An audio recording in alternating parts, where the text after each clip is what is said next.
자리의 중요성이라는 제목을 가지고 여러분과 함께 말씀을 나눠보도록 하겠습니다. 여러분, 영화 베테랑에서 황정민이 이런 대사를 남겼습니다. 우리가 돈이 없지 가오가 없냐. 그는 형사죠. 그가 끈질기게 한 사건을 물고 늘어지면서 그 사건을 처리하려고 할 때 주변에서 그 뇌물을 가지고 회유하려고 하자 황정민이 이 말을 남긴 것입니다. 우리가 돈이 없지 가오가 없냐. 저는 가끔 이 말을 머릿속에 되뇌이곤 합니다. 하나님 부르신 목회자가 비굴할 필요 없다. 내가 돈이 없지 가오가 없냐. 여러분, 우리는 분명 그리스도인이라는 DNA를 가지고 다른 방식의 삶을 살아가는 사람들입니다. 그런데 우리가 세상을 살아가다 보면 우리를 유혹하는 것들이 끊임없이 얼마나 많이 일어나는지 몰라요. 또 때로는 우리를 협박하고 우리의 자리를 위협하는 일들이 우리에게 얼마나 많이 일어나는지 모릅니다. 그런데 그럴 때마다 수많은 사람들이 세상에 뒤처지지 않기 위해, 그리고 세상에 잡혀먹지 않기 위해, 그리고 나 자신의 유익을 위해 이렇게 타협하거나 내 자리를 그냥 내려놓고 떠나버리고 맙니다. 그런데 여러분, 기억하십시오. 우리는 사명을 위해 사는 사람이지 생존을 위해 사는 사람들이 아닙니다. 우리는 이 자리에 사명을 위해 이 자리에 있는 것이지 생존을 위해 이 자리에 있지 않다는 것입니다. 그렇다면 여러분, 사명을 가진 여러분이 지켜야 할 자리는 무엇입니까? 어떤 자리가 과연 여러분에게 중요하게 생각이 됩니까? 우리는 우리가 있어야 될 자리를 잘 알아야 합니다. 우리가 앉아야 될 자리, 서야 될 자리, 그리고 지켜야 될 자리, 그리고 또 떠나가야 할 자리, 이 자리가 우리에겐 필요하죠. 목사가 목사의 자리를 잘 지키지 못하고 목사의 자리를 망각하고 엉뚱한 짓을 할 때 교회는 굉장히 어려워집니다. 리더 한 사람이 그 리더의 자리를 망각하고 내 마음대로 살아갈 때 하나님의 양떼들은 제각기 갈 길로 가게 되는 거죠. 하나님께서는 우리에게 한 가정에 한 남편과 한 아내라는 이 자리, 이 기준을 우리에게 허락하셨습니다. 그런데 어느 하나가 그 자리를 벗어나 내가 서고 싶은 자리에 설 때 가정은 무너지고 깨지고 마는 것이죠. 하나님은 남자와 여자를 창조하셨습니다. 그리고 이 두 가지의 성을 주셨죠. 그런데 이 자리를 떠나서 남자와 남자가, 그리고 여자와 여자가 관계를 맺을 때 이 사회는 무너지고 깨지고 마는 것입니다. 또 있습니다. 하나님은 창조주와 피조물의 자리를 주셨습니다. 이것은 명확한 자리예요. 넘볼 수 없는 자리죠. 그런데 인간이 그 자리를 지키지 않고 창조주의 자리를 넘볼 때 인간은 영원한 죽음으로 내몰릴 수밖에 없는 것입니다. 물건이 제자리에 있지 않으면 엉망이 되는 것처럼 우리의 인생, 우리의 삶도 우리가 있어야 될 자리에 있지 않으면 엉망이 되고 마는 것입니다. 그런데 어떻습니까? 세상은 끊임없이 우리의 자리를 넘봅니다. 그리고 우리의 자리가 어떤 자리이든지 상관없다고 이야기해요. 네가 어디에 있든지 상관없어. 네가 있는 자리가 좋으면 되는 거야. 이렇게 세상은 우리에게 말하죠. 하나님은 우리에게 무거운 짐진 자들아 다 내게로 오라. 내가 너희를 쉬게 하리라 말씀하셨습니다. 그러나 세상은 열심히 일한 당신 떠나라 이렇게 말합니다. 하나님은 이렇게 말씀하십니다. 세월을 아끼라 이렇게 말씀하시는데 세상은 이렇게 말합니다. 지금을 즐겨라. 하나님은 형제가 연합하여 동거함이 아름답다 말씀하시는데 세상은 나 혼자 산다 이렇게 말하죠. 세상은 끊임없이 우리의 자리를 벗어나도록 요구하고 있습니다. 그런데 여기 오늘 이 본문에 여기 자기에게 맡겨진 자리를 묵묵히 살아내고 있는 한 사람이 있습니다. 바로 요셉입니다. 형들에게 붙잡혀서 팔렸죠. 첫 번째, 성경에서 나오는 첫 번째 인신매매의 희생자인 이 요셉은 애굽 땅에서 노예 생활을 시작합니다. 요셉이 꿈을 꿨죠. 꿈을 꾸고 우리가 다 아는 대로 요셉이 총리가 될 것이니까 아마 요셉이 이 노예 생활도 고난과 어려움도 있었지만 잘 이겨낸 것으로 생각되지만 그렇게 녹록지는 않았을 것입니다. 요셉도 사람이기 때문에 처음부터 잡혀온 그 다음날 벌떡 일어나서 내가 노예니까 열심히 살아야지 하지는 않았을 거라는 거죠. 요셉 역시도 억울하고 답답하고 눈만 뜨면은 눈물이 나고 형들을 생각하면 원망의 마음이 계속 들었을 것입니다. 이 낯선 땅에 나 혼자 지금 생활해야 된다는 이 두려움과 좌절이 끊임없이 그 요셉을 둘러싸고 말았을 거예요. 분노하고 때려치우고 싶고 차포자기의 이 심정, 그 심정이 바로 요셉이 가진 심정이었을지도 모른다는 것입니다. 그렇게 요셉이 하루하루 힘겹게 견디며 살아냈을 겁니다. 그런 요셉이 애굽으로 팔려와서 보디발이라는 집에서 가정 총무의 자리에 올랐습니다. 요셉은 적어도 노예로서는 성공한 것처럼 보여요. 가정 총무의 자리에 올랐으니까요. 성공한 것처럼 보입니다. 그러나 전혀 생각지도 못한 어려움이 또다시 이 요셉을 찾아옵니다. 보디발의 아내인 이 여주인이 요셉을 유혹하기 시작합니다. 여주인이 요셉에게 눈길을 주기 시작하더니 어느 날 찾아와서 자기와 같이 자자고 유혹을 합니다.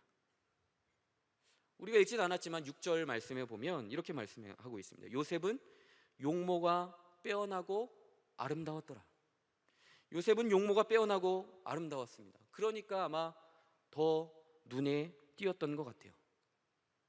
그런데 여러분, 우리 모두는 안심할 수 있습니다. 그렇죠? 요셉은 용모가 빼어나고 아름다웠어요. 자, 옆 사람을 한번 보겠습니다. 옆 사람에게 한번 이야기해 주시겠어요? 당신은 안심하세요. 네. 요셉에게 찾아와서, 빼어나고 아름다웠던 요셉에게 찾아와서 유혹을 했죠. 요셉의 주인 이 보디발이 요셉에게 자기의 집과 그의 모든 소유를 다 주관하게 했다고 39장에서 말하고 있습니다. 기억하세요, 여러분? 보디발이 요셉에게 자기의 집과 모든 소유를 다 주관하게 했습니다. 그리고 그 뜻을 잘 알아서 요셉은 이 여주인의 유혹에 이렇게 대답합니다. 8절과 9절 말씀인데요. 제가 한번 읽어보도록 하겠습니다. 요셉이 거절하며 자기 주인의 아내에게 이르되 내 주인이 집안의 모든 소유를 간섭하지 아니하고 다 내 손에 위탁하였으니 이 집에는 나보다 큰 이가 없으며 주인이 아무것도 내게 금하지 아니하였어도 금한 것은 당신뿐이니 당신은 그의 아내임이라. 그런즉 내가 어찌 이 큰 악을 행하여 하나님께 죄를 지으리까. 집안의 모든 것은 금하지 않았습니다. 보디발이 모든 것을 다 주관하게 했죠. 모든 것을 금하지 않았지만 한 가지 금한 것이 있는데 그것이 바로 당신, 여주인이라는 거예요. 저는 이 본문을 묵상하며 또 하나의 본문이 떠올랐습니다. 하나님의 말씀이 떠올랐어요. 그것은 하나님은 이미 이와 같은 상황을 경고하셨다는 거예요. 어디냐면 창세기 2장 16절 17절 말씀입니다. 이렇게 말씀합니다. 여호와 하나님이 그 사람에게 명하여 이르시되 동산 각종 나무의 열매는 내가 임의로 먹되 선악을 알게 하는 나무의 열매는 먹지 말라. 내가 먹는 날에는 반드시 죽으리라 하시니라. 하나님께서 첫사람 아담에게 말씀하셨습니다. 아담아, 이 에덴 동산을 한번 둘러봐라. 여기 아름다운 것이 굉장히 많지? 이것을 내가 너에게 다 준다. 다 주관해라. 그러나 딱 한 가지, 선악을 알게 하는 나무의 열매는 절대로 손대면 안 돼. 그것을 먹는 날에는 네가 죽게 될 것이다. 이렇게 말씀하셨습니다. 아담은 자신이 피조물이라는 이 자리, 하나님께서 이 에덴 동산에 선악을 알게 하는 나무를 주신 이유는 피조물이라는 이 자리, 아담이 이 자리를 깨닫게 하시려고 이 선악을 알게 하는 나무를 주신 거거든요. 이 아담은 피조물이라는 이 자신의 자리를 잘 알아야만 했습니다. 그런데 그는 그 자신의 자리를 망각하고 지키지 않았어요. 피조물의 자리를 박차고 일어나서 창조주에 도전하는 자리로 나아갔습니다. 그래서 하나님께서 창세기 3장 9절에 이렇게 물어보십니다. 아담아, 네가 어디 있느냐? 그 자리를 떠난 거예요. 피조물의 자리를 아담이 떠났습니다. 하나님 앞에서의 자리를 피해 숨어버렸습니다. 그 결과는 죽음입니다. 하나님은 이미 우리에게 주신 이 자리를 잘 지키도록 교훈하셨어요. 요셉은 지금 종입니다. 노예예요. 여러분 한번 생각해 보십시오. 종에게 무슨 인격이 있겠습니까? 종에게 무슨 권리가 있고 권한이 있겠어요? 그냥 여주인이 오라 그러면 오고 가라 그러면 가는 것 아니겠습니까? 그러니까 여주인이 눈치채서 부르면 거부할 수 없는 거죠. 아니 오히려 요셉이 더 편하게 살려면, 아니 더 출세하려면 여주인의 말을 듣는 편이 더 나았을 수도 있습니다. 그러나 이 여자가 유혹해오는 것 자체가 요셉에게는 너무나도 큰 고통이었어요. 여자가 자신을 유혹했다는 것은 요셉 자신을 지금 너는 종, 노예, 그러니까 자신을 노예로 생각하고 있다는 증거가 되기 때문입니다. 요셉 종 맞잖아요. 노예 맞잖아요.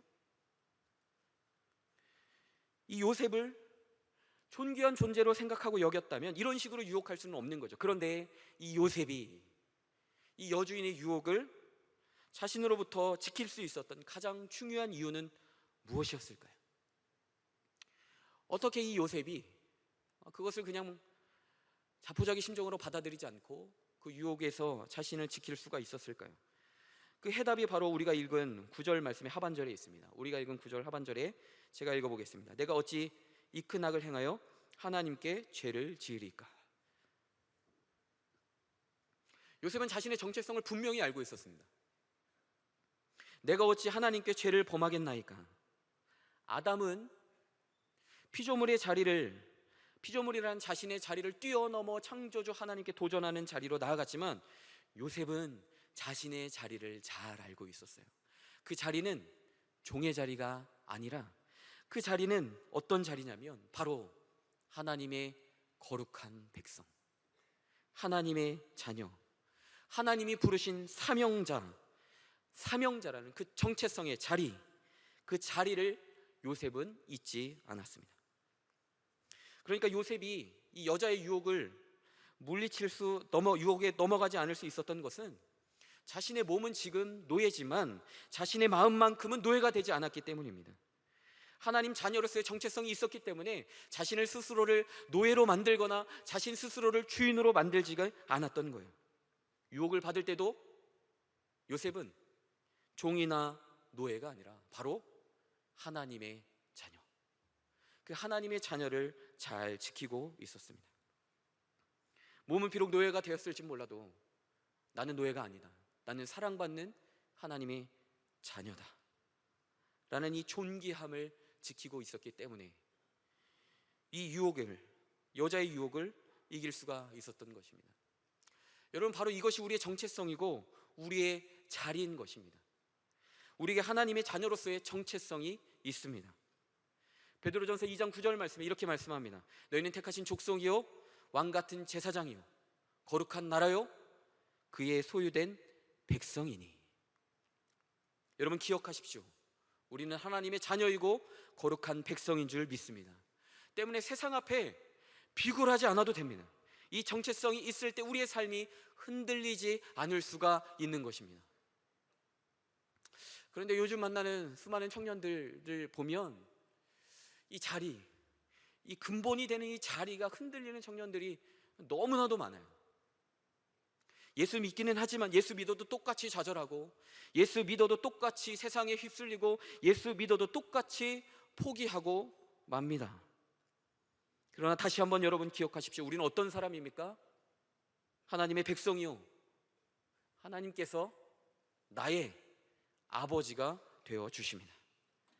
하나님이 나를 부르셨고 그분이 여전히 나를 사랑하시는, 우리는 그분의 자녀라는 이 정체성이 우리 안에 이 정체성의 자리를 잘 지켜낼 때 우리는 세상에 흔들리거나 휩쓸려 가지 않고 맡겨진 자리를 잘 감당할 수 있는 것입니다.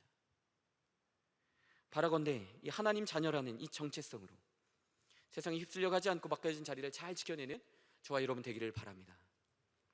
그러나 여러분, 그런데 본문에 보니까 요셉이 이렇게 유혹을 뿌리쳤어요. 그런데 이 여인이 포기하지 않습니다. 더 집요하게 유혹을 합니다. 요셉이 어느 날 자신이 일을 하기 위해서 집 안으로 들어갑니다. 그런데 요셉 말고는 아무도 없어요. 집안이 굉장히 조용합니다. 그런데 한 여인이, 이 여주인이 슥 나타나가지고 요염한 자태로 이 요셉을 또다시 유혹하는 거죠. 또다시 나타나서 이 요셉을 붙잡습니다. 이 집안에 아무도 없습니다. 조용합니다. 눈에 띄지도 않는 집안입니다. 여러분, 아무도 없다는 것은 지금 이 자신을 주시하고 있는 눈이 없다는 것이에요. 자신을 주시하고 있는 눈이 없다는 것입니다. 여러분, 혹시 그 모나리자 그림을 보신 적이 있으십니까? 저도 유럽 여행 가서 보긴 봤는데 제가 이런 특징이 있는지는 몰랐어요. 그런데 모나리자에 몇 가지 특징이 있죠. 모나리자의 특징 중에 가장 큰 특징은 바로 눈에 있답니다. 눈. 잔잔한 미소를 띠고 있는 이 모나리자의 눈은 어느 각도에서 보더라도 보는 사람의 시선과 마주친다는 거예요. 때문에 이것이 명작이라는 거죠. 정면으로 보면 분명히 시선이 마주치는데 측면에서 바라봐도 이 모나리자의 눈과 자기를 쳐다보는 것처럼 마주친다는 것입니다. 이것은 마치 살아있는 것처럼 이 그림을 보는 사람이 앞에 이렇게 쓱 지나가면서 쳐다보면 마치 눈이 따라오는 것처럼 여겨진다고 해요. 마치 나를 계속 지켜보는 것처럼 여겨지는 거죠. 여러분, 마찬가지로 이 시대에는 우리를 지켜보는 눈이 얼마나 많은지 모릅니다. 여러분이 알지 못하는 수많은 곳에 우리를 지켜보고 있는 이 카메라들이, CCTV가 우리를 지켜보고 있죠. 어디를 가도 피할 방법이 없습니다. 그러나 분명히 제한은 있죠. 그런데 오늘 내 마음속에서 내 생각까지 지켜보는 눈이 있습니다. 그것은 바로 하나님의 눈입니다. 하나님이 내가 하는 내 생각과 행동까지 다 지켜보고 계세요. 아무도 없다고 생각되는 그때에도 하나님은 여전히 나를 주시해서 보고 계십니다. 그 시선을 마주치며 살아가는 것을 바로 코람데오, 코람데오라고 우리는 말합니다. 많이 들어보셨죠? 코람데오. 코람데오. 코람은 앞에서라는 뜻이고 데오스, 하나님이라는 것입니다. 하나님 앞에서 우리가 살아간다는 거죠. 여러분, 요셉은 혈기왕성한 남자예요.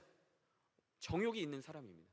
지금 이 순간을 위해서 보디발의 아내가 얼마나 치밀하게 준비했겠습니까? 요셉이 들어올 때를 딱 기다려가지고 아무도 없는 이때를 딱 준비해서 얼마나 치밀하게 준비했겠어요? 지금 은밀한 이 내실에 아무도 없습니다. 단 둘만 남아 있는 거예요. 사람들 눈에 띄지 않을 만큼 안전합니다. 그녀의 개인 침실에는 단 둘밖에 없어요.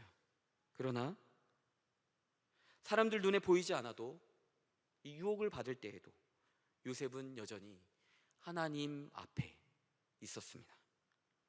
아무도 보지 않는 혼자만의 공간에서도 그는 여전히 코람데오, 하나님 앞에서 서 있는 그 자리를 잊지 않았습니다. 하나님 앞에서의 자리를 요셉은 잊지 않았어요. 우리가 혼자 있는 그때, 민낯으로 있는 그때, 그때가 우리의 진짜 모습이죠. 그때 여러분은 어떤 모습이십니까? 우리는 하나님이 기대하시는 하나님의 사람이기 때문에 우리는 함부로 살아서는 안 됩니다. 하나님 우리를 늘 지켜보고 계세요. 그렇다면 여러분, 한번 생각해 보십시오. 하나님의 시선이 여러분에게는 두려움입니까? 아니면 하나님의 시선이 여러분에게 평안입니까? 하나님을 속이고 마음에 이 죄를 지으려는 사람에게 하나님이 나를 지켜보고 계신다는 이 시선은 두려움이고 부담입니다. 그러나 하나님의 사람에게 하나님의 시선이 머물러 있다는 것은 위로이고 평안이죠. 하나님을 사랑하고 하나님 앞에 순종하는 사람에게 이보다 더 큰 위로는 없는 것입니다. 하나님이 내 모든 것을 아시는 이 시선은 우리에게 따뜻함으로 다가옵니다. 내 억울한 마음, 답답한 현실, 내 삶의 고뇌들, 이 모든 것을 하나님은 다 알고 계십니다. 하나님, 모든 것을 다 아시는 분, 그분이 바로 내 아버지, 내 하나님이신 거죠. 하나님이 나를 바라보는 이 시선이 바라건대 우리에게 평안이고 위로이고 사랑이고 기쁨이기를 바랍니다. 분명 죽고 싶은 고난 가운데 있던 이 요셉에게 하나님의 시선은 큰 위로이고 또 격려이고 그를 견디게 하는 힘이었을 것입니다. 요셉이 얼마나 힘들었겠어요? 그런데 하나님 앞에서의 자리를 그 지킬 때 하나님이 나를 지켜보시며 위로하고 계신다는 이 시선이 요셉에게는 분명히 힘이 되었을 것입니다. 나홀로 고난의 자리에서 발버둥 치며 오늘이 지나면 포기해야겠다, 이제 집에 가면 포기해야겠다 생각하고 있는 여러분이 혹시 계십니까? 하나님이 여러분을 지금 지켜보고 계십니다. 하나님의 사람에게 하나님의 시선은 위로인 줄 믿습니다. 성경에는 하나님 앞에서라는 단어가 자그마치 약 300번 정도 등장합니다. 하나님이 얼마나 우리에게 기대하시는 바가 큰지 몰라요. 300번이나 등장할 만큼 하나님 우리에게 기대하시는 바는 바로 하나님 앞에서 살기를 기대하고 계십니다. 나 혼자 살아가는 것 같은 이 절망과 어둠 속에서의 삶이라도 코람데오의 삶, 하나님의 시선이 위로와 격려가 되어서 하나님 앞에서의 삶을 이어가는, 그렇게 하나님의 위로와 평안을 경험하는 저와 여러분 되기를 바랍니다. 하나님의 사명을 이루는 이 요셉은 이렇게 늘 하나님 앞에 있었습니다. 자신의 정체성의 자리를 잘 지켰고, 그리고 하나님 앞에서 이 자리를 잘 지켜냈어요. 그렇게 하나님의 사명을 이루는 요셉은 늘 하나님 앞에 있었습니다. 그는 아무도 없는 공간에서 이 여주인의 유혹을 뿌리치기 위해서 자신의 옷을 내팽개치고 그 모습 그대로 그 자리를 피했습니다. 그러나 그는 결국 강간미수범이라는 누명을 쓰고 감옥에 갇히게 됩니다. 요셉의 이야기는 요셉의 성공담을 이야기하는 것이 아닙니다. 요셉이 힘들지 않았다는 것도 아닙니다. 요셉은 단지 하나님께서 자신의 조상에게 주신 하나님의 약속, 아브라함에게 주셨던 그 민족을 구원하시려는 아브라함에게 주셨던 하나님의 약속을 붙드는 그 자리를 힘겹게 지켜내고 있었던 것 뿐입니다. 그는 약속의 자리에 머물러 있다가 잘 나갈 기회를 잃었고 직장을 잃었고 죄수로 낙인 찍혔습니다. 요셉은 점점 더 최악의 자리로 나아가고 있습니다. 요셉은 가족들에게 따돌림 당했습니다. 인신매매 당했어요. 그리고 결국은 오늘 이 감옥에까지 갇히게 되었습니다. 세상 사람들이 볼 때 이 요셉은 망할 사람 아닙니까? 아니, 이미 망한 사람이죠. 믿음을 지키다가 그 자리 그대로 있다가 인신매매를 당하고 강간미수범으로 이제 감옥까지 갇혔습니다. 세상이 볼 때 이 사람은 희망이 없는 사람이죠. 망한 사람입니다. 그러나 여러분, 믿음의 시선으로 보니 이 사람은 형통한 사람입니다. 오늘 보면 39장에 보면 형통이란 단어가 몇 번 등장합니다. 이렇게 말씀하죠. 여호와께서 요셉과 함께 하심으로 그가 형통한 자가 되어, 여호와께서 그와 함께 하심으로 그가 형통한 자가 되어. 여러분, 종으로 팔려갔는데 형통이라고 말할 수 있습니까? 감옥에 지금 갇혔는데 그를 형통하다고 말할 수 있겠습니까? 그런데 여기서 말하는 형통은 세상이 말하는 형통과 다른 것입니다. 다른 의미를 가지고 있습니다. 세상이 말하는 형통은 내가 높은 자리에 올라가고 잘 되는 것이고 잘 사는 것이 형통이죠. 그러나 하나님께서 말씀하시는 형통의 기준은 우리의 환경에 있는 것이 아니라 바로 하나님이 함께 하시느냐, 그것이 바로 형통의 기준이라는 것입니다. 요셉이 하나님께서 말씀하십니다. 여호와께서 요셉과 함께 하심으로 그가 형통한 자인 것입니다. 예수님의 이 땅의 사도들에게 예수님께서 이 땅의 지상의 사역을 다 마치고 하늘로 올라가시기 전에 사도들에게 지상 명령을 주셨습니다.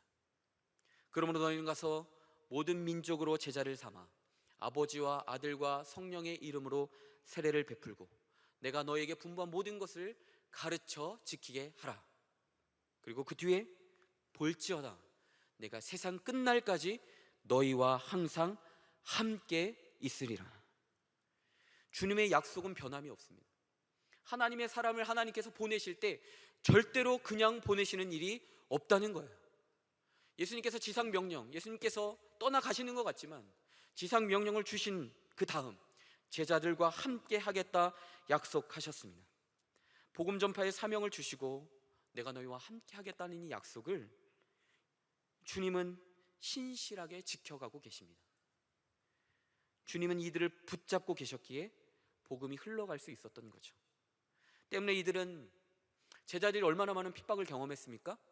얼마나 많이 떠밀려 갔어요?